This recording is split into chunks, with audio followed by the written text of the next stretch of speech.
Griffin, how are you, man? I am so good. The sun just came out in beautiful Madrid. It has been storming all day and all night, and the sun just came through. So I'm feeling really great. So it's gonna be a good day. You're It's dressed gonna be a dressed great. well. You look great. I'm really excited to talk to you. It's what a way to end this show. And honestly, congratulations first off on you season 5. What a ride it's been. I am on episode 6, and last night at 2 a.m. I finished episode 6. I didn't watch or read. I didn't read all the scripts that I wasn't in or the scenes that I wasn't in. Everything that pertained to me, I knew. But other characters, I was like, I'm such a fan of the show that I wanted to see if I could go on the ride for the final season as well. So I'm on episode 6, and shit is going down. What was it like for you stepping into this world for the last chapter? And like, what did it mean for you to be part of a show that had such a strong impact on people? First of all, I didn't. The show had an impact on me. I watched every season before. It's the first job I've ever had where I knew the show, I knew the characters, I knew the ins and outs, and then I got the job, and I was like, "Whoa!" Walking on the set, and it's like, it's Penn. Is Penn Joe? Is Charlotte Kate? Like, what's happened? There's the cage. It was like nuts to go into the world of it. But it meant so much to me to get to step into this franchise. I mean, I think it's kind of that.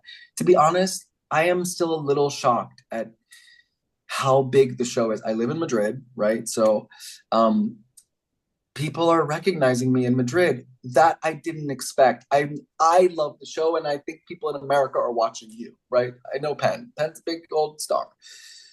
But to see the international impact of the show is actually a little shocking. It is a little wild. And so it makes the journey a little sweeter because I think that the show touches a nerve past culture, past borders.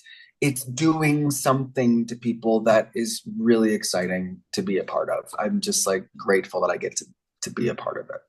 And I totally agree. And I think also people recognize the camaraderie that you and the cast have too as well. Like the on screen chemistry, you could tell it's genuine. I was even reading that before filming started, you and the cast had a picnic in Williamsburg, which I thought was really Baby, cool.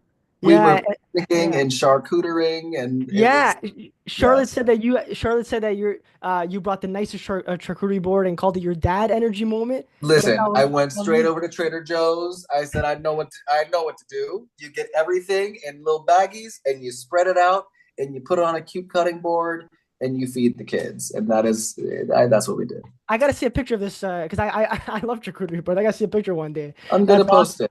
You're Yeah, gonna see it. post it. It's Yeah, high and quality. Yeah.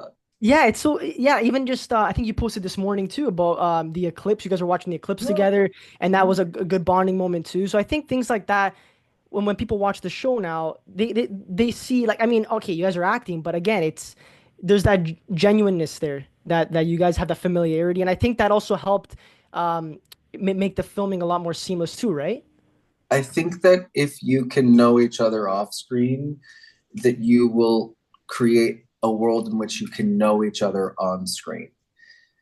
Every actor does not subscribe to that, but I made it a point to get to know Penn because I knew that there was going to be some kind of a separation between the two of us. So I was like, I actually want to know this guy and know what his vibe is, so that when I go to face him on this show, it feels like I didn't just show up here. Like I've been here for a couple of years. We've got some connection. Charlotte and I spent so much time running around New York City together, and we're playing siblings. And so I was like, we got to know each other so I can actually know what the buttons are that push Charlotte. She knows my buttons. And so when they yell action, we can start to really maneuver each other in a nuanced way versus just generals. It was like, I wanted to know what makes her laugh. So if I got to make her laugh, I got to make her laugh. And so, anyways, like, yeah, we spent a lot of time together off screen, which was maybe the biggest gift of the show for me. Another thing I read too, I thought was really interesting. You said that people of color often know how to wear two faces, acting in one way in certain spaces and another in others. How did that idea help you shape the way you played Teddy? Well, I knew the position that Teddy had to be in. I knew the position in my life and I knew it on the page. And so we had a lot of conversations with the showrunners, Mike and Justin, who were incredible about the writing of Teddy to go like, okay, I don't know if black people would say it like that. There's a scene in the first episode. Anna's character Reagan is letting Teddy have it about where was your mother and you're the product. And I said, and where was your mother? Boom. No, that wasn't scripted. but I, they said, try something, Griff, go for it. And I said, well, I gotta come. I cannot let this lady say that and just stand here and take it. It's 20 at the time. It was 2024. I said, we're not taking it. And so Anna was on board. They were on board. It just gave us some freedom to go like, let's try to bring some authenticity to this guy. And so that was the position that I had to play to make sure that Charlotte and I had a lot of conversation. She's British, right? She was the first time working in America, living in America. And we had a lot of conversation about British people and what does that mean if you say it like that? And so we had a lot of conversation about race and sexuality, like all those things. We were trying to do like a quick learn of each other so that we could really get the characters specific to know what it really meant for me to be a gay black man inside of this powerful billionaire family, powerful and dangerous billionaire family with a husband and son on the side. We had to get specific. So Yeah, that was the yeah. I actually, it's actually really good that you brought up, being a black gay actor too, because actually that was my next question about, I'm curious how that's influenced the roles you take because you've opened up about the challenges, right, of that. And, Teddy stands out this season because he's true to who he is, even when it makes him different from the rest of the Lockwood family. But did you ever feel a personal connection to that? Of course. I feel it every day of my life and career. And I think that part of what I'm trying to do with any character that I play is to try to make sure that I know him and that black people recognize him, right? Because it's not always written with black people behind the scenes. And so, and not that that's a bad thing. It's just my task to try to go, okay, how do I really make sure that he is a whole human for my culture and for everybody? It's a chance, being on screen, it's a chance for everybody to know you. Strangely enough, because this show is so massive and I am still realizing the scale of the show, I didn't know it until the premiere. Um, I think it's a chance to be known, right? It's a chance for people to know Teddy. And if you know Teddy, then you know some version of me. Um, and so, anyways, I've been so lucky. I don't know how it keeps happening to me, but I've been so lucky to land on really cool projects with really incredible people behind the scenes, casts that are incredible. Like I drew a lucky card. I'm gonna keep trying to have a space in this business and in my life where I can be known and authentic. Yeah, well, no, it's well deserved. Like, your performance in this show, it's really, really good, and you can feel that authenticity that you bring to the character. And I think again, it's like what we talked about. It's what helps people connect with the character and what makes you likable in person too, right? And it's like with Penn Badgley, for example, right? He's such a likable guy outside of this role because in this role, let's face it, he's a crazy guy, right? Mhm. But what's really because you're obviously a fan of the show, like you mentioned before even being a part of it, and someone like me who is a fan of the show, I always found myself rooting for Joe, even though I knew he was doing horrible things. And this goes for I can speak for a lot of people. But why do you think some people glorify or romanticize serial killers? It's Well, something I've always been curious about. yeah, well, first of all, the reason why you're rooting for Joe is Penn Badgley. That's true. Like it's a real I got It's to yeah. I watched it every single day.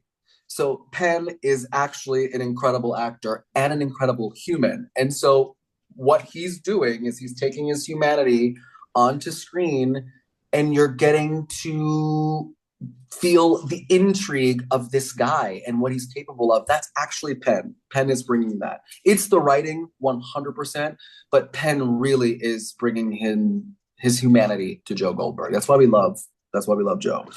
Um, and then it's why we feel conflicted to root for him, right? That is Penn's job to get us to feel conflicted about rooting for Joe. Um, and I think that part of the reason why we're intrigued by serial killers, I was just watching Dexter on the plane, Yep. um, we're intrigued because somewhere in us, I had a theater teacher say this to me years ago when I was in drama school. She said, everyone's a killer. If you've ever chased a fly and swatted it, you calculated you picked a weapon, you went after the fly and you killed it. And she was like, so everyone's got something in them. And I think these shows ask force us to ask ourselves, where's my killer? And whether we know it or not, that's what's going on. Where's my killer? Why am I in love with Joe Goldberg? Why am I kind of intrigued by him? Why do I think he's hot? We're all doing that little dance. The line is very fine. And I think that's why the show has crossed boundaries and cultures and language barriers. It's crossed because everyone's got a little killer in them. And That's so, interesting. Yeah. Well, yeah, obviously too, my and take.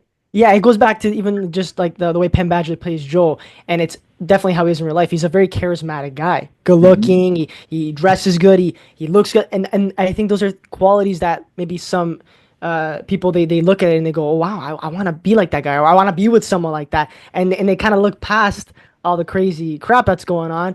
But yeah, I don't know. It's I've always been interested in things like that because then you hear about things like about Jeffrey Dahmer, Ted Bundy, like people wrote fan mail to them, and it's like I'm very into like true crime, especially my fiance. She's the same way, so it's just nice to hear your take on it. Congratulations on this show and all the attention you're getting, the success that's coming your way. It's well deserved, and I wish you the best of success and your future endeavors. That is the best. Thank you very much. I'm going to get off this call and interrogate my inner killer. You do the same. Yeah, swat Now some everyone's gonna be flies. thinking, "Am I a killer?" I literally just went, "Am I a killer too?" Okay, Now, killer too. now I'm really gonna go sit and just be like, I'm gonna just like think about that now. Like, wow, you Sit in didn't the even think corner. about this.